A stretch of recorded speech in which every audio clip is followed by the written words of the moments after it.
अच्छा, वैसे सीएम सिंध के भी ये एडवाइज़र रहे हैं आई गेस, और आई गेस कह रहे हैं मीडिया अफेयर्स के, और अब ये वहाँ अपनी खिदमत सर अंजाम देंगे, तो कोई तीर मारा ही होगा आई गेस। अच्छा जी। अच्छा, वज़ीर आज़म शहबाज शरीफ के हवाले से आपको बताएं कि उन्होंने पंजाब को 13 साल तक वज़ीर आला की हैसियत से चलाया, और आपको पता ही है कि शहबाज शरीफ के बारे में मशहूर था कि वो बड़े बड़े मंसूबे जो हैं वो वक्त से पहले ही मुकम्मल करके उन्होंने इनफैक्ट चाइनीज़ लोग जो है ना, चाइनीज़ को भी हैरान कर दिया था, और इन्हीं खूबियों की वजह से उन्हें शहबाज स्पीड का नाम भी मिला, जिसको हम काफ़ी बार अब भी इस्तेमाल करते हैं। और ब्यूरोक्रेसी में भी ऐसे सख्त गिर मुंतज़िम मशहूर थे वो, जो गफलत बरतने पर खड़े खड़े सज़ा सुनाते थे। वज़ीर आज़म की कुर्सी पर बैठे अब उन्हें 9 माह हो चुके हैं, मगर शहबाज शरीफ का मखसूस अंदाज़ हुक्मरानी नज़र आया ना ही पहले जैसी वो एनर्जी है, और किसी वज़ीर या मुशीर को नाक़िस कारकर्दगी की वजह से अभी तक ना ओहदे से हटाया गया है, ना ही किसी की सरजनिश हुई है। एक तासुर ये है कि इनकी हुकूमत इत्तेहादियों की मरहून मिन्नत है, इसी कमज़ोर धागे से बंधी है, और बाज़ वज़रा की कारकर्दगी से नाखुश होने के बावजूद शहबाज शरीफ साहब इत्तेहादियों की नाराज़गी का ख़तरा मोल नहीं ले सकते। और ये बात दुरुस्त भी है, जब इतनी ज़्यादा जमातें कोएलिशन में हों तो आप बस एक दूसरे को खुश करने में ही लगे रहते हैं। आवाम की किसको फ़िक्र, आवाम खुश है या उदास। आगे चलते हैं, we get the message, and यकीनन मतलब सारों की यही तासुरात हैं, फीलिंग्स हैं। और इसी काबीना के एक मेंबर वज़ीर आज़म के मुशीर बराए अमूर कश्मीर व गिलगित बल्तिस्तान कमर ज़मान कायरा साहब हमारे साथ हैं। कायरा साहब, दुनिया में ऐसी मिसालें कम ही मिलती हैं जहां कोई भी हुकूमत अपना निज़ाम चलाने के लिए 77 रुकनी काबीना बना दे। पहला सवाल बिल्कुल सादा सा कि इस नंबर निज़ाम भी न चल रहा हो, वो तो खैर दूसरी बात है, उसमें हम कुछ नहीं कहेंगे। इस नंबर की जस्टिफिकेशन दे दें, बस ये बता दें कि वाई। पहली गुजारिश है कि आप सारे मीडिया को चाहिए कि इस मामले की पूरी तरह तहकीक करने के बाद इस पर तबसरे करें। ये एक मिसनॉर्मर है, 77 रुकनी काबीना नहीं है। काबीना उतनी ही है जितनी आइन और कानून के अंदर मौजूद है, और वो number 11% of the total house है, जो तकरीबन 45 से 46 बनते हैं। 4 एडवाइजर्स हैं, 5 आइन के अंदर मौजूद है।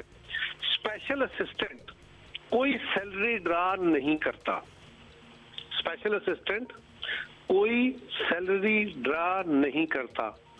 गाड़ियां किसी के लिए नई नहीं खरीदी गई, वही जो ऑलरेडी पूल में है, और दफातर कोई नए नहीं बनाए गए, वही कमरे, कोई नया उनके लिए स्टाफ नहीं रखा गया। सो ये जो तस्वर दिया गया है एक बहुत बड़ा हुकूमत के खिलाफ कि जी 76-77 रुकनी काबीना आ गई है, ये बिल्कुल गलत है। हमने तो आपसे जस्टिफिकेशन मांगी थी, इनफैक्ट की ज़रूरत क्या है? वैसे वज़ीर मुमलिकत के बराबर ओहदा रखता है, वो जो गाड़ियां पूल में हैं ये शायद पानी से चलती हैं, और उसको श्रिंक भी तो किया जा सकता था, ये नहीं कि उतना फैल गया तो उसी में रखें। खैर एनीवे। अच्छा कायरा साहब, शहबाज शरीफ साहब की एडमिनिस्ट्रेशन की शोहरत के साथ ये रिकॉर्ड भी रहा है कि सरकारी अफसरों या काबीना के साथ ही परफॉर्मेंस न मिलने पर वो ज़रा फारग कर देते थे, इन सिंपल वर्ड्स। तो क्या मान लिया जाए कि पूरी काबीना या खुद वज़ीर आज़म काबीना की कारकर्दगी से भरपूर मुतमईन है और एवरीथिंग इज सो परफेक्ट कि उनका वो स्टाइल नहीं नजर आता हमें?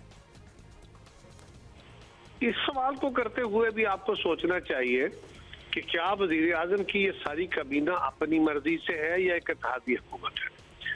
मुश्किल हालात में उनकी काबीना के अंदर परफॉर्मेंस को गेज किया जाता रहता है, और वो अपने वज़रा के साथ बात करते रहते हैं, लेकिन ये जो फारग कर देने का तस्वर है, जिस तरह आपने फरमाया है, ये फारग कर देने का तस्वर अपनी जमात के अंदर भी नहीं होता, लेकिन कैबिनेट रीशफलिंग करके कैबिनेट के अंदर तब्दीलियां होना एक मामूल का अमल है। शहबाज शरीफ साहब यकीनन डिलीवरर हैं, करते रहे हैं, लेकिन अब एक इत्तेहादी सूरत हाल है। इसके अंदर एक जमात की सूरत हाल नहीं होती कि आप अपने फैसले खुद करते हैं, आप इत्तेहाद के साथ चलते हैं, और उनको बाय एंड लार्ज अपनी काबीना के ऊपर मुकम्मल सेटिस्फेक्शन तो ना होगी, क्योंकि वो हो नहीं सकती किसी की भी। जो तवक्को मीडिया के जरिए पैदा की जाती है कि हर बंदा 100% काम कर रहा होगा, वो तो कभी मीडिया का कोई एंकर नहीं कर सकता, मीडिया का कोई हाउस नहीं कर सकता, मीडिया का कोई लिखने वाला नहीं कर सकता। इसी तरह वज़रा के अंदर भी होता है, लेकिन बाय लाज उनकी सेटिस्फेक्शन है। चलिए आगे चलते हैं। कायरा साहब ये बताइएगा, हुकूमत की परफॉर्मेंस पर हुकूमत का इत्मीनान अपनी जगह, लेकिन इससे भी इनकार मुमकिन नहीं कि ख़ास तौर पर माशी फ्रंट पर हुकूमत ये समझती है कि जो मुश्किल फ़ैसले करना पड़े या करना पड़ेंगे उसके बाद आवाम ज़्यादा खुश नहीं होगी। ऐसे वक्त में इलेक्शन में जाना ख़तरनाक होगा। क्या डार साहब की परफॉर्मेंस का सियासी नफ़ा नुकसान पीपल्स पार्टी शेयर करने को तैयार है फॉर इंस्टेंस? देखिए, अगर तो वजीर खजाना का इसको इस तरह देखना चाहिए कि गवर्नमेंट के पास मुख्तलिफ ऑप्शंस हों और गवर्नमेंट मुख्तलिफ ऑप्शंस में से वो ऑप्शन जो उनके लिए सियासी तौर पे सूट करते हो वो इस्तेमाल करे तो ये बेहतर है। डार साहब की कारकर्दगी के ऊपर अगर किसी को इतराज है तो उसका मुतबादल क्या है? क्या इस वक्त इन मुश्किल फैसलों के बगैर पाकिस्तान को आगे बढ़ाया जा सकता है? हमारे ख्याल में ऐसा मुमकिन नहीं है। इसीलिए हमने ये मुश्किल फैसले किए भी हैं और कर भी रहे हैं। और मुश्किल फैसलों से मुराद कोई पहाड़ चढ़ना नहीं होता। यही मुश्किल फैसले हैं जिनके जरिए आपको अपना सियासी कैपिटल रिस्क पर डालना पड़ता है या नुकसान करना पड़ता है। बट कौम को, मुल्क को आगे बढ़ाने के लिए ऐसे फैसले किए जाते हैं। ये काम हम कर रहे हैं और हमें करना चाहिए। और पीपल्स पार्टी इस वक्त हुकूमत के फैसलों के साथ है, इससे अलग नहीं खड़ी। सवाल यह है कि क्या डार साहब के अलावा या वो पॉलिसियां जो इस वक्त अडॉप्ट की जा रही हैं उसके अलावा भी कोई पॉलिसी किसी तरफ से कभी सजेस्ट हुई है कि ये ना करें और उसके मुतबादल में ये कर ले? तो फिर तो हो सकता है कि डार साहब की पॉलिसी को गेज करते हुए सियासी जमातें या इत्तेहाद के अंदर मौजूद जमातें अपना कोई अलग नुक्ता नजर रखें। लेकिन अगर ऐसा नहीं है और एक ही पॉलिसी अडॉप्ट करनी पड़ रही है तो फिर ये मजबूरी है और इससे नुकसान हो रहा है। हमारा सियासी नुकसान सारी जमातों का हो रहा है। लेकिन क्या अपना सियासी नुकसान बचाते हुए मुल्क का नुकसान करना है? क्या मुल्क को स्टेक पे डालना है? क्या हमने इकोनॉमिकली डिफॉल्ट करना है? ये वो सारे सवाल हैं जिनको सोच के पॉलिसियां बनाई जाती हैं।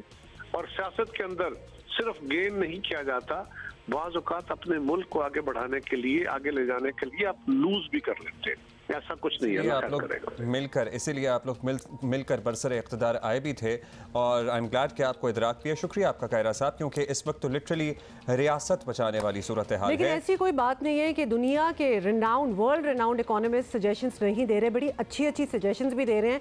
अगर आप चाहें, अगर काम नहीं चल रहा अपने आइडियाज़ के साथ, तो बुलाएं, उनको बिठाएं और देखें कि क्या हो सकता है मजीद।